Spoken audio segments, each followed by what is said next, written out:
Why is it that we become obsessed with the biggest, the fastest, and the most expensive of everything? What good is a supercar that can hit the speed limit in first gear?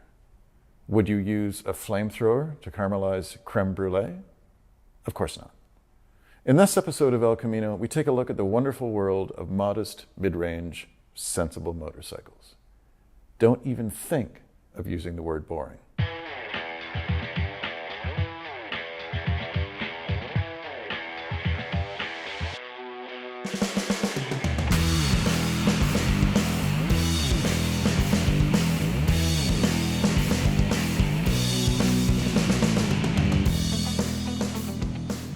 El Camino is brought to you by Yamaha, revs your heart. Importations Thibault, distributor of power sports parts and accessories. And by GP Bikes, Canada's power sports authority.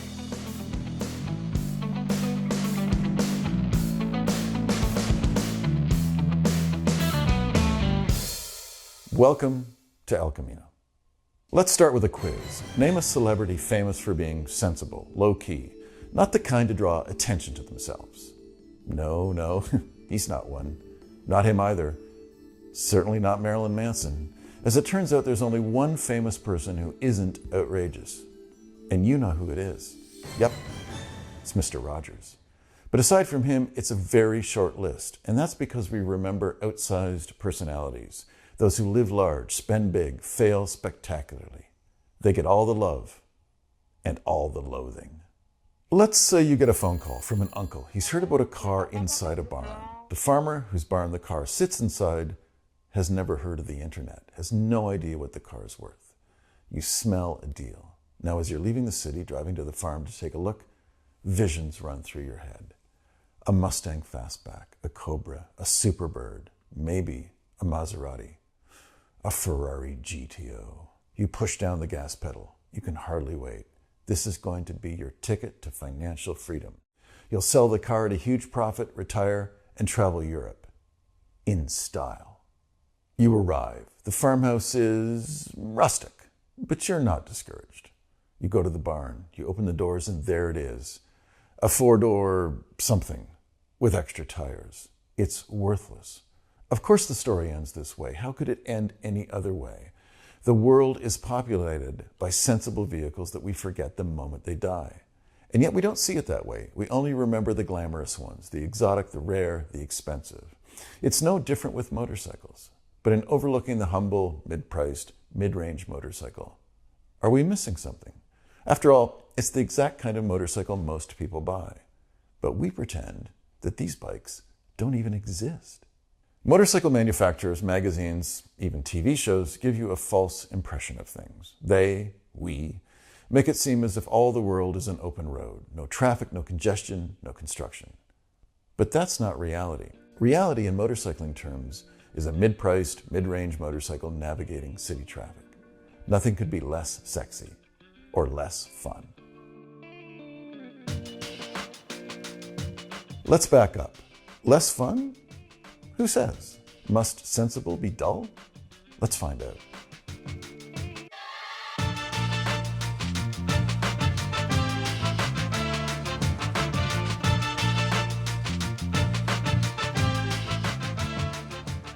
If the theme of this episode of El Camino is to be sensible, then I need a practical, reasonable rider to accompany me.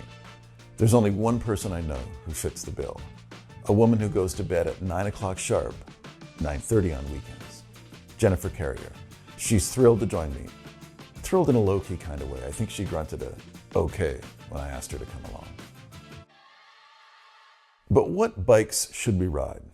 Let's step back in time for the unwritten history of forgotten motorcycles. There's no Vincent Black Shadow or CB750 Honda on this list. Motorcycles, here in the West, are mostly toys. We hardly ride them. On average, less than 5,000 miles a year. It wasn't always that way. In the early years, motorcycles were often transportation for those who couldn't afford a car. That's why sidecars were so popular. You could jam the family into one, unhappily. But when the price of cars dropped so the average family could afford one, the sidecar, for anyone other than the extremely quirky, disappeared. It was not a great loss. The rise of the motorcycle as a toy has brought us Hayabusas and Jack Daniel's limited edition Indian Chiefs. But the mid-range motorcycle persists, and no bike is more mid-range than Suzuki's SV650.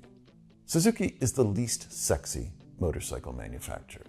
Most of their business globally is sensible vehicles for sensible markets.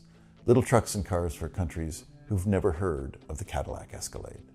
Lucky them.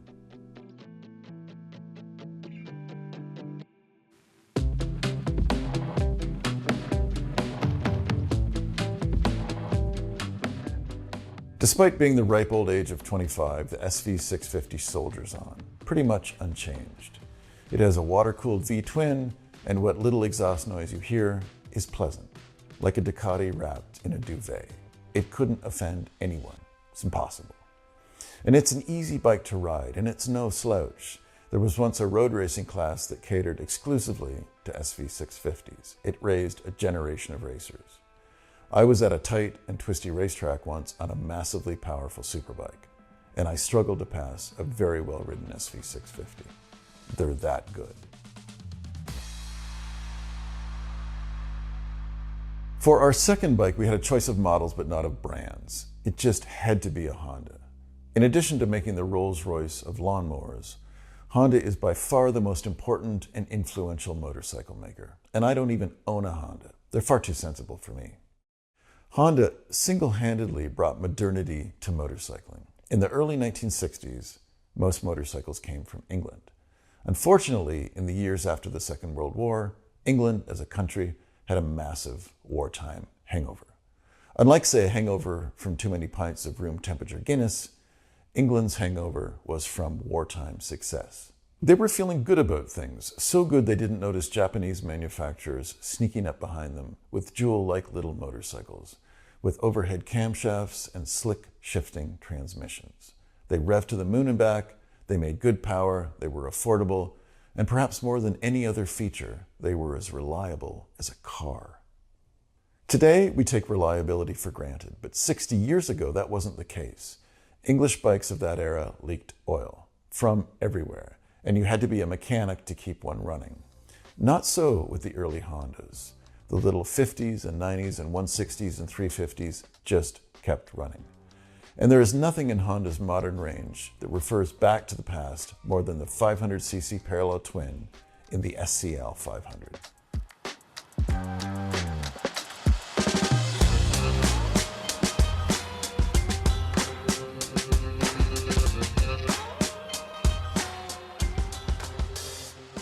Capitalizing on the current rage for anything with the word scrambler in its designation, the Honda is really just a rebel cruiser with a higher seat and a higher exhaust pipe. That's about it. What's remarkable about the Honda is that there's absolutely nothing remarkable about it. It's as easygoing as Sunday morning coffee on the deck in June without a black fly in sight. Good luck with that. The Honda's clutch is as gentle as pulling fishing line through water. The brakes are capable, but not so abrupt as to send you into the weeds. And the engine is smooth and powerful enough. It's a motorcycle that the words "just enough" seem to suit. Want to test the merits of a motorcycle? Forget corners in the country. That's too easy. Take the bike to the city. Toronto is perfect for our test. Toronto is the most congested city in North America. Worse than New York City, Los Angeles, worse even than Mexico City. Furthermore, it's the third most congested city in the world. On average, it takes nearly 30 minutes for a commuter to go 10 kilometers. If any city should be crawling with motorcycles and scooters, it's Toronto. Yet the SUV rules. What am I missing?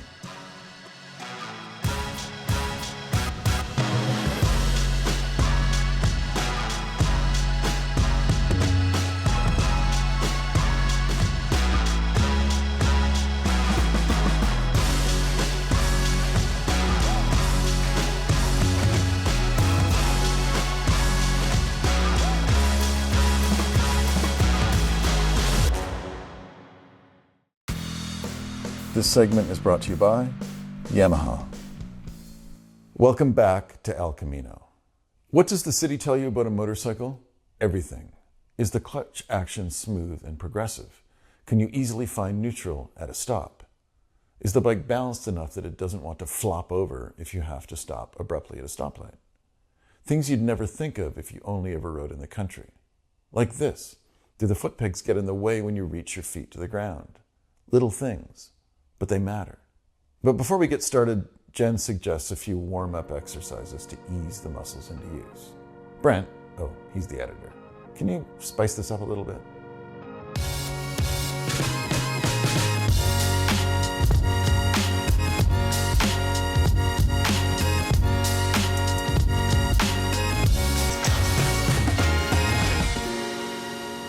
We're ready to go. But where exactly do we go? Right to the heart of it all, Kensington Market. Designated a National Historic Site, Kensington Market isn't a market in the traditional sense, but rather a neighborhood with a collection of tiny stores linked together by narrow, congested one-way streets. By car, it's a nightmare. By bike, it's a breeze. We rip up and down streets passing coffee shops, vintage clothing shops, bicycle shops, and that coffee shop that I passed, that almost never happens. I can do it occasionally. Both the Suzuki and the Honda are ideally suited to this inner city work. The Honda steering in particular is extremely light. Think where you're going and you're there, just like that. The Suzuki, by comparison, doesn't have the outright agility of the Honda, but it feels more planted. We'll give the Kensington Market shootout to the Honda. By a whisker. And then we had an incident that wasn't captured on film. Had it been captured, it would have millions of views on YouTube by now. As Jen was turning onto College Street, she met the bugaboo of Toronto motorcyclists. Streetcar tracks. How slippery are streetcar tracks? Take your pick of a greased pig, black ice, or a Las Vegas attorney who specializes in slips and falls. Those guys don't even need black ice. As soon as Jen's tire touched the tracks, she was on her ear in a heartbeat. Right behind Jen was an ambulance with lights and sirens raging. Yes, Jen crashed in front of an ambulance, rushing to a call. But in a moment of great empathy, the EMS worker stopped, rolled down the window, and offered to come back to get her once they dealt with the call they were on the way to. How's that for service? Fortunately, Jen was as unhurt as the bike. We retreated to a park and Jen went through a series of movements to regain her composure. Again, Brent, a little music, please.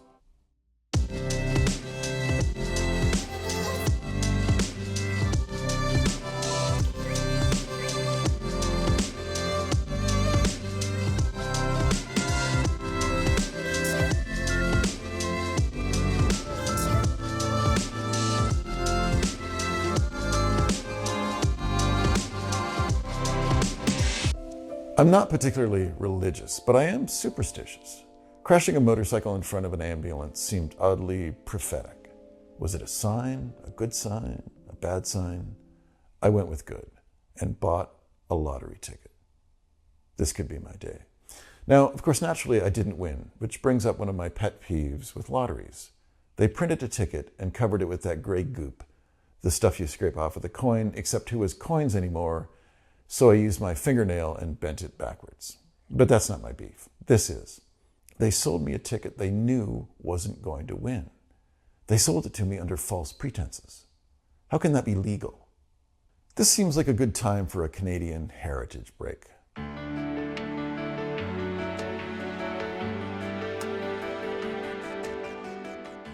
Just around the corner from Jen's crash site is a Toronto landmark, a music venue called the El Macombo. Anything that starts with L works for me. In the 1970s, our Prime Minister at the time, Pierre Trudeau, was married to a much younger woman, Maggie, mother of our current Prime Minister. Maggie had a wild streak. She was probably bored to death of state dinners and official functions. To break the monotony, she partied with the Rolling Stones when they played the Elmo in a secret club date. It was just so un-Canadian. The sitting Prime Minister's wife hanging with Mick and Keith.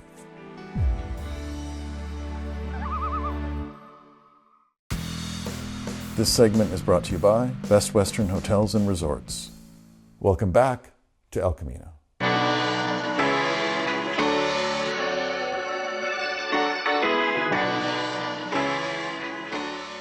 Now, wouldn't you guess it was time for a coffee break, time to compare notes. The Suzuki feels like a more grown-up motorcycle. The riding position tucks you into the bike and you lean gently forward. It's cozy, in a good way. The Honda is a bit rangier. Your knees stick into the breeze and the handlebar is higher and wider than the Suzuki. For city use, as we discovered in Kensington Market, the Honda has the maneuverability edge. On the highway, the roles are reversed. The Honda can seem a bit nervous, a bit oversensitive to handlebar input, while the Suzuki is never anything other than rock solid. And then there are the engines. The Suzuki's V-twin is an absolute gem, a proper sporting engine. Now, I've never met a V-twin I didn't like. They have a relaxed cadence that charismatically gets you down the road. The Honda's parallel twin can't match the Suzuki's V-twin for charm, though it has more than enough grunt to get the job done. Aesthetically, both bikes are a mixed bag. The Suzuki's been beaten by the blandness stick, as if the mothership equated style with the same skepticism that Mormons have toward dancing, that it's a morally dodgy act that can only lead to teenage pregnancy. That sounds to me like the sort of thing people say who can't dance. The Honda Scrambler makeover isn't entirely successful, nor for that matter is the bike. It's based on the Rebel Cruiser. The Scrambler's scramblerness is due to the big, bulbous, black exhaust system, looking very much like the do-it-yourself plumbing job I had to fix in my bungalow, in which a 2-inch pipe joined a 3-inch pipe that stepped back down to an 1.5-inch pipe, for no reason. Two things set the Honda ahead of the Suzuki in the looks department. The first is the paint, a matte green that looks the business, even if the tank itself looks more than a little awkward, propped up in the breeze. The second is the heat shield over top the muffler. I like the spacing between the holes. See, Suzuki? It isn't that hard. But what about the riding itself? Riding in the city. Many of us have the belief that urban riding is hell on wheels. When I lived in the city, I only ever rode in the city if I was leaving it. It's not a view shared by many current city motorcyclists. Some people just like to be on a bike. And with free parking for motorcycles in Toronto, I get it. Traffic, too, has wildly intensified over the 3 decades since I first moved there. There used to be something once every morning and once every afternoon that sounds quaint now. Rush hour. That was about an hour long. Now the city is wall-to-wall traffic in all but the wee hours of the night. This segment is brought to you by GP Bikes. Welcome back to El Camino. To a young motorcyclist in the city, traffic is normal. It's all they know. They don't think of it any other way. They're not clamoring to get out of town at every moment to find twisty roads devoid of traffic. This is just their life, and I'm envious of them. I spoke to a woman in her early 20s who rides, lives downtown in a condo. For her, when she's on her motorcycle, she's free of her cell phone, for one, but of something else, too. The focused riding demands means that all the noise in her head, she tells me, disappears. Her gig economy job, her so-so boyfriend, her words, and her concerns that she'll never be able to buy a house get pushed aside. When she gets off her bike, those concerns return. But somehow they're not quite as sharp as they were before the ride. And that's a lot more effective than paying a shrink $175 an hour to listen to your problems. And you can pick up a liter of oat milk on the way home. That's a win-win. Motorcycles make sense in cities this size, as long as it's the right motorcycle. My old Ducati, with its dry clutch and tall gearing, and cantankerous at low revs engine, is a miserable city bike. The Honda and Suzuki are nearly ideal for the urban jam. The Honda sacrifices power for agility, and the Suzuki, agility for power. And the joy from riding a motorcycle persists, filtering between a row of parked cars and traffic stopped at a light, then giving a dash of throttle to clear the intersection when the light turns green is always a blast, and it cuts commuting times down to size. However, I hear the voice of my mother in my head, questioning me on the safety of riding in the city. It's a good question, Mom. Most city accidents are minor, the speeds are low, but you have to be wearing proper gear, which many don't do. When it's hot, and the day we film is extremely hot, the tendency is to want to ride in flip-flops and bathing trunks. And sometimes that's what you see on the streets. It makes me cringe. At the risk of sounding like my mother, here's what I consider the minimum in terms of city riding gear. Dedicated motorcycle riding jeans, not regular jeans. Trust me on this one. And boots that cover the ankles, and a jacket. Mesh is okay. And gloves. Fingers, after all, are very useful. I've gotten used to mine. Riding, wherever you're riding, demands vigilance. The very moment you relax is when bad things happen. And city riding, to be done safely, requires more than just good vision. It requires the ability to anticipate what traffic, and by traffic I mean the drivers of cars, are going to do before they've done it. Is there a gap in traffic? Expect it to be filled immediately. Traffic moves like water down a river. That is, if water could be considered erratic. Drivers of cars and motorcycles have nothing more than a mixture of good habits and bad habits. But we know what happens to motorcyclists who habitually display bad habits. A bad ending. As someone who moved out of the city, perhaps it's odd of me to defend the city. But a city is more than just traffic. It's the best food you'll ever eat, from every corner of the world, from every culture. And that's just the beginning.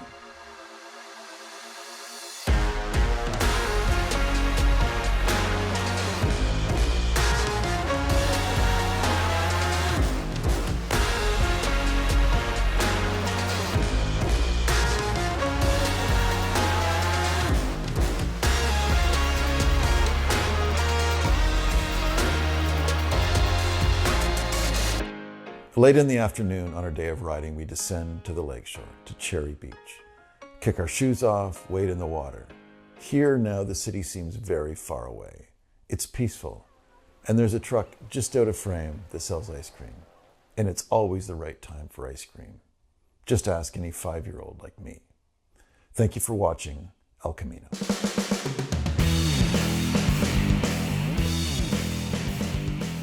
Clothing was provided by Importations Tebow.